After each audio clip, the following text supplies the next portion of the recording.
গোবিন্দ, নানান ধরনের জনিতে জন্ম হলো, সেই সমস্ত জনিতে আমার মৃত্যু হয়েছে। তুমি আমাকে এই জীবনটা দিয়েছো গোবিন্দ, এই জীবনও আমার মৃত্যু হবে, মৃত্যু সুনিশ্চিত। কিন্তু গোবিন্দ, তোমার চরণে একটাই নিবেদন, সেই সমস্ত জনিতে মরিছি সংসারের চিন্তা করে, এই জীবনে আর সংসারের চিন্তা করে মরবো না, তোমার নাম নেই আবার আমি মরবো। অন্তকালেই চমামেব, ভগবান বলছেন অন্তিম কালে কোনো ভক্ত যদি আমায় স্মরণ করতে পারে, হে অর্জুন, কোনো সংশয় নাই, সেই ব্যক্তি অবশ্যই অবশ্যই সেই ব্যক্তি আমাকে লাভ করতে পারে। সুধীবৃন্দ, আমাদের এই মনুষ্য জীবন অত্যন্ত দুর্লভ জীবন। যদি আমরা যথার্থ সাধু যথার্থ বৈষ্ণবের সান্নিধ্যে আমরা যেতে পারি, সেই সাধুর কৃপাতে আমরা বুঝতে পারবো এই দেহটি পেয়েছি বিশেষ কৃপা, ভগবানের বিশেষ অনুকম্পায় পেয়েছি। কিন্তু এই জীবন পেয়ে যদি আমি একটু ভগবানকে না ডাকি, আমি যদি রাধারানীকে না ডাকি, আমার মতো পশু জগতে আর কেউ হতে পারে, আমার মতো পশু আর কেউ হতে পারে না। সুধীবৃন্দ, এই জন্য আপনাদের রাতুল চরণে এই নিবেদন, জীবনটা পেয়েছি যেন ভগবানকে কখনো না বলি, এই প্রতিজ্ঞাটি প্রতিদিন আমাদের করা উচিত। গোবিন্দ, আমার কখন কোন অবস্থা আসবে, আমার চেতনা কখন কি হবে আমি তো জানি না গোবিন্দ। তোমার রাতুল চরণে গোবিন্দ এই প্রার্থনা, যখনই আমার যেই রকম চেতনা আসুক না কেন গোবিন্দ, কোনোদিন যেন মায়ার দ্বারা প্রভাবিত হয়ে তোমাকে আমি না ভুলে যাই। সবাইকে বলতে পারবো গোবিন্দ, কিন্তু তোমায় কোনোদিন বলতে পারবো আমি হয়ে গেলাম উল্টো, যিনি আমার আপন তাকে আমি ভুলে গেলাম। যে আমার ছিল না কোনোদিন আপন, মাও ছিল না, বাবাও ছিল না, প্রতি জন্মে মাতা পিতা সবাই পায়, কিন্তু প্রতি জন্মে সবাই সদ্গুরুদেব পাই না। প্রতি জন্মে মা পাই, বন্ধু পাই, ভাই পাই, অনেক কিছুই পাই, কিন্তু প্রতি জন্মে আমরা ভজন পাই। এই জীবনটাই পেয়েছি ভজন, এই ভজন, এই কৃষ্ণ নাম, রাধারানীর নাম, সাধুর চরণ, এটি হলো আমার প্রকৃত ধন, এটি হলো আমার প্রকৃত সম্পদ। হয়তোবা মায়া এমন ভাবে হৃদয়টাকে অন্ধকারে পরিপূর্ণ করে রেখেছে, জাগতিক ধন, জাগতিক ঐশ্বর্য, জাগতিক ঘর বাড়ি, এটা কি মনে হচ্ছে আমার পরম ধন? না মা, এটি কখনোই আমার পরম ধন হতে পারে না। মা ভেবে দেখো তো, যদি টাকায় আমার পরম ধন হতো, ওই টাকা আমার সঙ্গে যাবে কি? আওয়াজ নাই, যাবে কি মা? যাবে না। তুমি মারা যাও, দেখবে তোমার হাতে যদি খুব সুন্দর স্বর্ণের বালাও থাকে, দেখবেন ছেলে মেয়ে কান্নাকাটির মাঝখানে এটা খুলে রেখে দেবে। এই জন্য এই সংসারে প্রকৃত পক্ষে আমাদের আপন কেউ নয়, স্বর্ণ গহনা কোনো কিছুই আমাদের সঙ্গে যাবে, সেদিন যাবে শুধুমাত্র আমার দীনবন্ধু, আমার সুরিত ভগবান, আমার পরম দয়াল শ্রী গুরুদেব, আমার পরম দয়াল শ্রী নিতাই চাঁদ বিনে। সেদিন তোমার সঙ্গের সাথে আর কেউ হবে। যে বুঝতে পেরেছে এই কথাটা, সে ভগবানকে না ভালোবেসে থাকতে পারবে না। যে বুঝতে পেরেছে গোবিন্দ তুমি হলে আমার আপন, তুমি আমার নিত্যজন, তোমার সঙ্গে আমার সম্পর্ক ছিল, তোমার সঙ্গে আমার সম্পর্ক আছে, থাকবে। হয়তোবা মায়া আমাদেরকে এমন ভাবে ধরেছে, ভগবানকে ভুলে আছে। কিন্তু জানো মা, ভগবানই হলো আপন, জগতে কেউ আপন হতে পারে, রাধারানী হলো আপন। এই জন্য সুধীবৃন্দ, যখন কোনো ভক্ত রাধারানীর চরণে নিজের মনপ্রাণ সমর্পণ করে দেয়, রাধারানী সেই ভক্তের আর অবগুণ দেখবে না। রাধারানী বলবে না ও তো অনেক পাপী, এখন আমার চরণে এসেছে, ওকে আমি আমার চরণে নিব না, এই কথা রাধারানী বলে না। হয়তোবা আমরা বলি আরে সারা জীবন পাপ করেছে, এখন এসেছে আমার কাছে, আমরা বলতে পারি, রাধারানী বলবে না। রাধারানী বলেছেন তো আমি কৃপা করার জন্য আছি। তোমরা যদি লক্ষ কোটি পাপ করার পরও যদি মনে হয় যে রাধারানী সব ভুল হয়েছে, আর পাপ করব না, তোমার চরণে শরণ নিলাম, হে রাধে তুমি আমায় কৃপা করো। একটি কথা যখন আমার হৃদয়ে মনে পড়ে খুব, তখন আমি এই কথাটি ধ্যান দিয়ে ভাবি মা, একটু আমি হৃদয়ে উপলব্ধি করি জীবনে চলার ক্ষেত্রে নানান ধরনের পাপ, অপরাধ, কুকর্ম আমাদের দ্বারা সংগঠিত হয়। কথা বলতে গিয়ে মানুষের মনে কত আঘাত, কত কষ্ট, কত ধরনের কষ্ট মানুষকে দিলাম, শারীরিকভাবে মানসিকভাবে কত আঘাতই দিলাম, আমার কি গতি হবে? এই কথাটি যখন ভাবি যে জীবনে এত পাপ হয়ে গেল, যে পাপের আর কোনো সীমা নাই, অনেক পাপ হয়ে গেল, অনেক লক্ষ কোটি পাপ হয়ে গেল, এগুলো যখন মনে পড়ে তখন একটু গীতার কথা আমরা শুনি, একটু গীতার কথা আমরা পড়ব, একটু গীতাটা দেখবেন গীতার মধ্যে ভগবান অভয় বাণী শুনেছেন, বলছেন কোনো ভয় নাই হে জীব, তোমাদের কোনো ভয় না, কোনো ভয় নাই। ভগবান বলছেন অপি চেত সুদূরাচারো বজতি মাম অন্যভাগ সাধু রেব সৈমন্তব্য সম্যক ব্যবসিত হিস।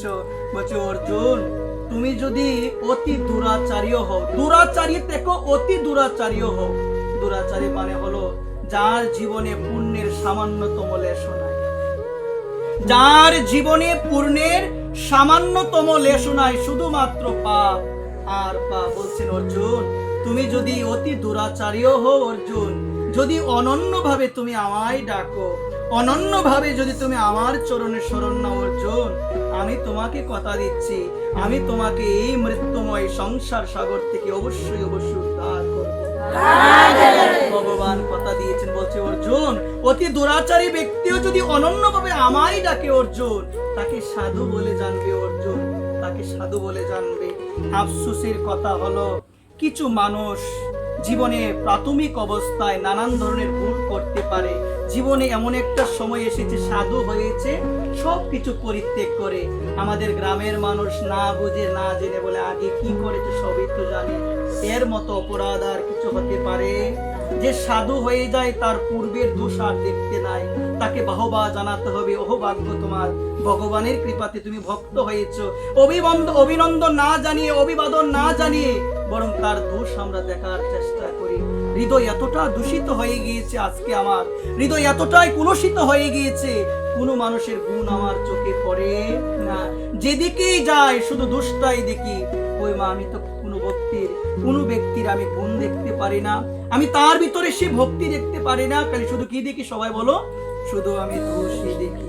কিন্তু ভগবান বলছেন অতি দুরাচারী ব্যক্তিও যদি মা ভগবান দোষ দেখে না, রাধারানী দোষ দেখবে না মা।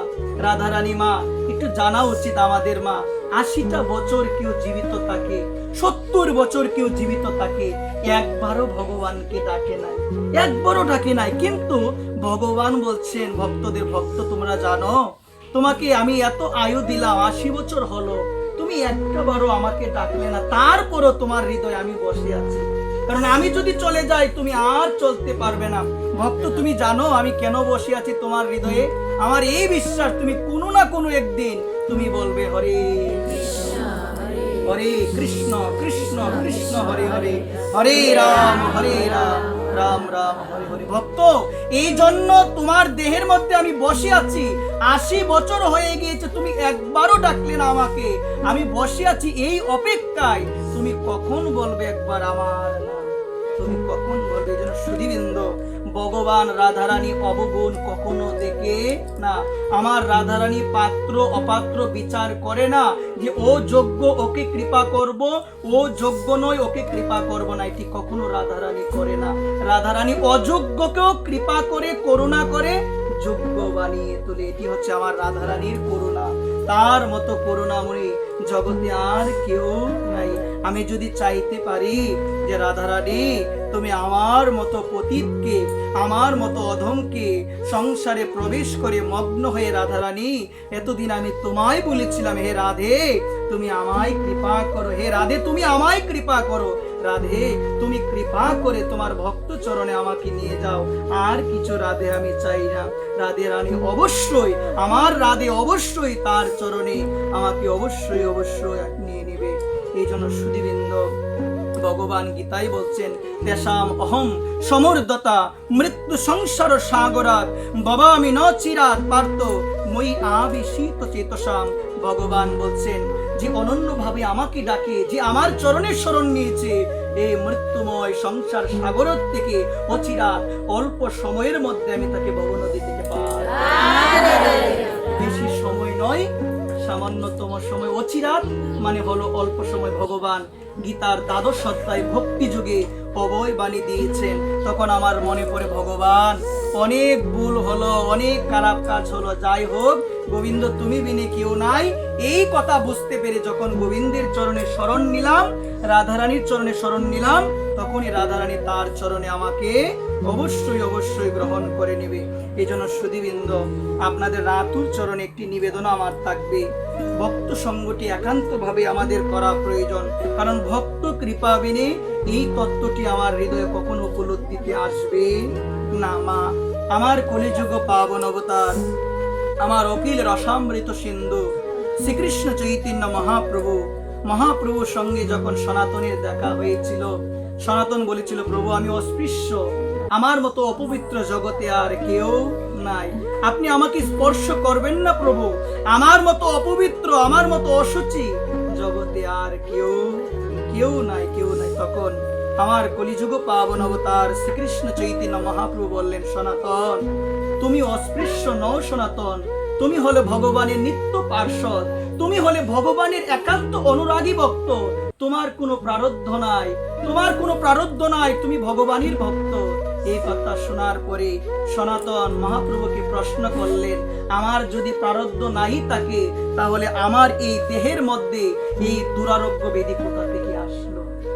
আমার যদি প্রারব্ধ নাই থাকে, প্রারব্ধ কর্মফল যদি নাই থাকে, এই দুরারোগ্য ব্যাধি, এই কঠিন রোগ আমার দেহের মধ্যে আসলো কিভাবে প্রভু, তুমি আমায় বলো। প্রভু বললেন, জানো আমার কৃষ্ণ ভগবান তিনি পরীক্ষা করার জন্য যে আমি কেমন বৈষ্ণব এটা পরীক্ষা করার জন্য আজকে আমার কৃষ্ণ ভগবান তোমাকে এনেছে, এই কঠিন দুরারোগ্য ব্যাধি দিয়ে তোমাকে আমার সামনে এনেছি। আমি যদি তোমাকে ঘৃণা করি তাহলে বৈষ্ণবত্বর পরীক্ষায় আমি ফেল হয়ে যাব, আর যদি তোমাকে প্রেমপূর্ণ আলিঙ্গন করি তাহলে প্রভুর কাতারে আমি বৈষ্ণবে পরিণত হব। কি বুঝালেন? বলছেন প্রভু পরীক্ষা করার জন্য এই রোগটা দিল, যদি ঘৃণা করি, আহা ওর দেহে এত রোগ যাব না, আলিঙ্গন ওকে করবো না। আজকে আমার শ্রীহস্তে বা বক্ষে যদি এমন একটা রোগ, গলিত যদি কোনো রোগ হয়, আমাকে কেউ আলিঙ্গন করবে মা? কিন্তু যথার্থ বৈষ্ণব তারা অবশ্যই আলিঙ্গন করবে। আর যদি মা আমার মধ্যে সেই বৈষ্ণবত্বর গুণ না থাকে, বৈষ্ণব বলে বেড়ায়, আমি বলবো ওর দেহে এমন রোগ, ওকে আমি কোনোদিন আলিঙ্গন করব না। মহাপ্রভু কি উত্তর দিলেন? যে আমার ভগবান কৃষ্ণ আমাকে পরীক্ষা করে। মহাপ্রভু বলছেন মহাপ্রভুই কৃষ্ণ, কিন্তু মহাপ্রভু বলছেন কৃষ্ণ আমাকে পরীক্ষা করার জন্য, যে আমি কেমন বৈষ্ণব তিনি দেখবে আজকে।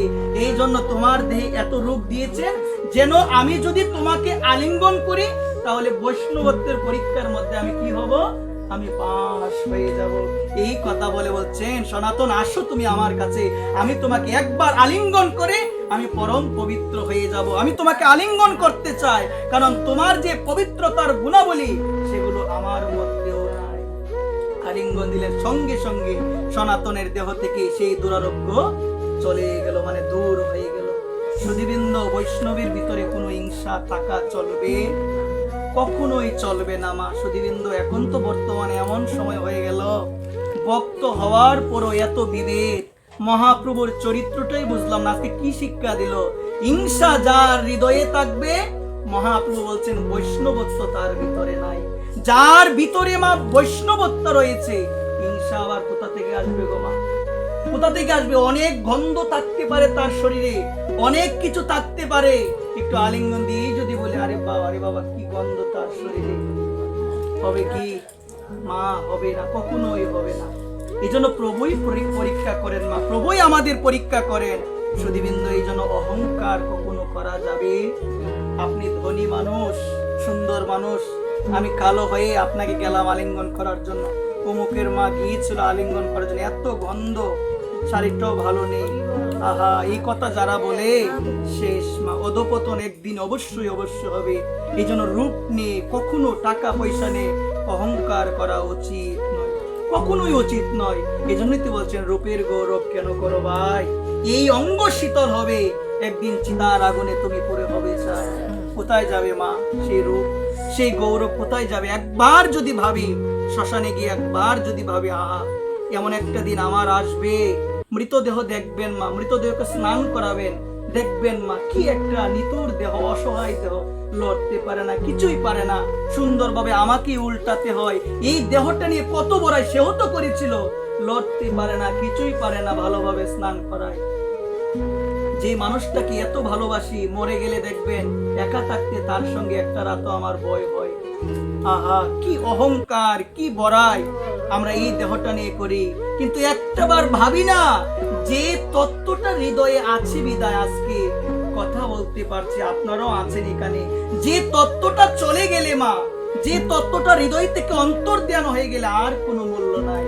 তাহলে কি করে ভেবে নিলাম, কি করে এই দেহবাণ্ড নিয়ে এত অহংকার আমরা করি মা। এই জন্য যারা যথার্থ জ্ঞানীজন তারা সর্বদা নিচু হয়ে থাকে। সাধু দেখে, বৈষ্ণব দেখে দেখলেই দণ্ডবতী হবে প্রণাম। বাঞ্ছা কল্পতরুভশ্চ কৃপা সিন্ধুভ্য এইবচ পতিতানাং পাবনেভ্যো শ্রী বৈষ্ণবেভ্যো নমো নমঃ। দেখলেই প্রণাম। এই জন্যই তো রামকৃষ্ণ দেব তার কথামৃত বলছেন, ডাক্তার দেখলে যেমন কিসের কথা মনে পড়ে, রোগীর কথা মনে পড়ে যায়। শিক্ষক দেখলে পড়াশোনার কথা মনে পড়ে কিনা গো মা? মনে পড়ে যায়। তারপরে বলছেন উকিল দেখলে বিভিন্ন মামলার কথা মনে পড়ে যায়। তারপরে তিনি বলছেন ভক্ত দেখলে আমার গোবিন্দের কথা মনে পড়ে যায়। ভক্ত দেখলে, সাধু দেখলে, তিলক দেখলে আমার রাধা রানীর কথা মনে পড়ে, কৃষ্ণের কথা মনে পড়ে।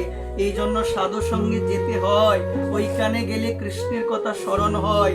আর বাকি যত ধরনের সঙ্গ, সেখানে সংসারের কুকথা, আন কথা আলোচনা হয়, যে কথার মাধ্যমে হৃদয় কখনো তৃপ্ত হতে পারে না। এই জন্য সুধীবৃন্দ, আমাদের করণীয় হলো ভক্ত সঙ্গ গিয়ে। আমরা তেমন কিছু জানি না, তেমন জ্ঞান নেই, ভক্তি নাই, কিন্তু আপনাদের কৃপাতে দু একটা কথা রাধারানী বলাই, ভক্তবৃন্দার কৃপাতে আমরা বলি, কিন্তু বলার মধ্যে অসংখ্য ভুল ত্রুটি হয়। এই জন্য সুধীবৃন্দের চরণে নিবেদন করে বলি, আপনারা সেই ভুল ত্রুটিগুলো ক্ষমা সুন্দর দৃষ্টিতে দেখবেন। জয় জয় শ্রী রাধে শ্যাম, নিতাই গৌর হরি বল। এই জন্য সুধীবৃন্দ, আপনাদের রাতুল চরণে এই নিবেদন, এই ভক্ত সঙ্গ ছাড়া আমরা যেন একটা দিন অতিবাহিত না করি। এখন তো দিন হলো দুর্দিন না মা? দুর্দিন কি না গো মা? আমরা ভাবি আহা কি বৃষ্টি গো, আজকের এমন দুর্দিনও অমুকের মা পাঠের আয়োজন করলো, বলে কিনা? অনেকে বলবে আহা আমার জ্ঞান এমন পচে গেল, দুর্দিন আমি সেদিনকে বলি যেদিন ভাগবত পাঠের আয়োজন হলো। যেদিন ভাগবত পাঠের আয়োজন হলো সেদিনকে আমি দুর্দিন বলি মা। আমার মতো মূর্খ আমি বলি কি জগতে আর কেউ নাই।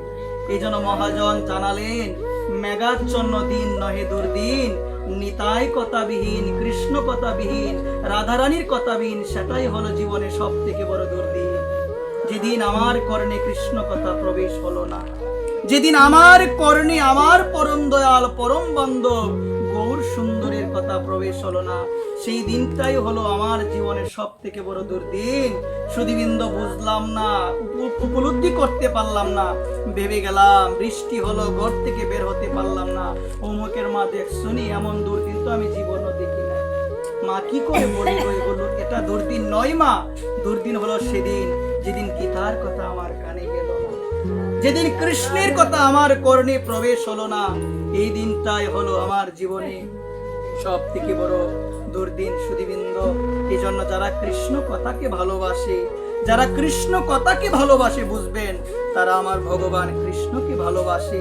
যারা যারা এই রাধারানীর কথাকে, গীতার কথাকে ভালোবাসে, বুঝবেন তারা আমার ভগবানকে ভালোবাসে। এই জন্য জীবনে যদি কারো প্রিয় হয়ে যায় হরি কথা, বুঝবেন কৃষ্ণকে পাওয়া তার আর বেশি দিন দূরে।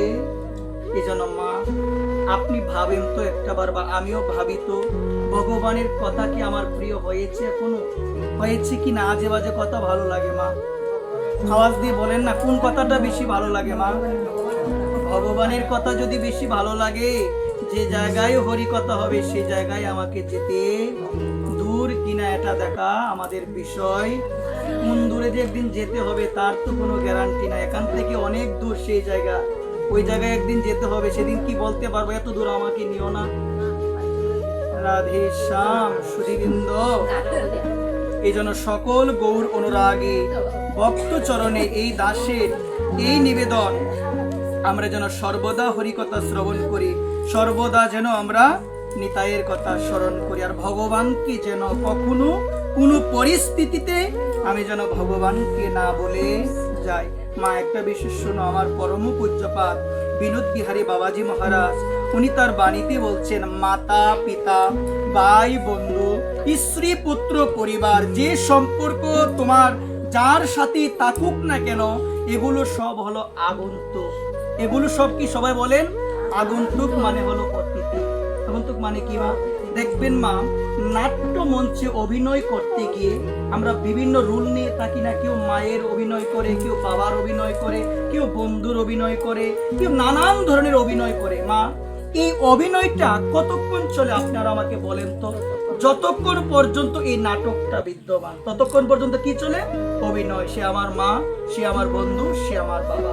তেমনি শাস্ত্র জানালেন এই জগৎ হলো একটা নাট্যমঞ্চ, এবং ওই নাট্যমঞ্চে অভিনয় করার জন্য কেউ মায়ের অভিনয় আছে, কেউ বাবার অভিনয় আছে, কেউ পিসির অভিনয় আছে, নানান ধরনের সম্পর্কে জড়িয়ে আছে।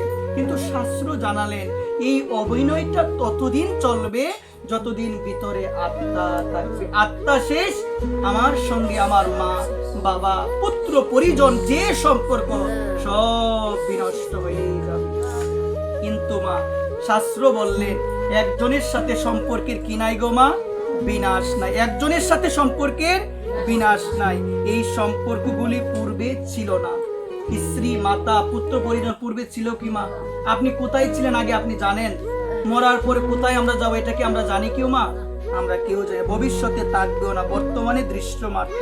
তাই এইসব সম্পর্কে যত বেশি আমার আসক্তি থাকবে, একদিন না একদিন সেই সম্পর্কের অবসান হবে হবে। এই জন্য বলছেন, আর তখন তুমি ততটাই বেশি কষ্ট পাবে, কারণ বিয়োগ অনিবার্য, বিয়োগ হবেই হবে।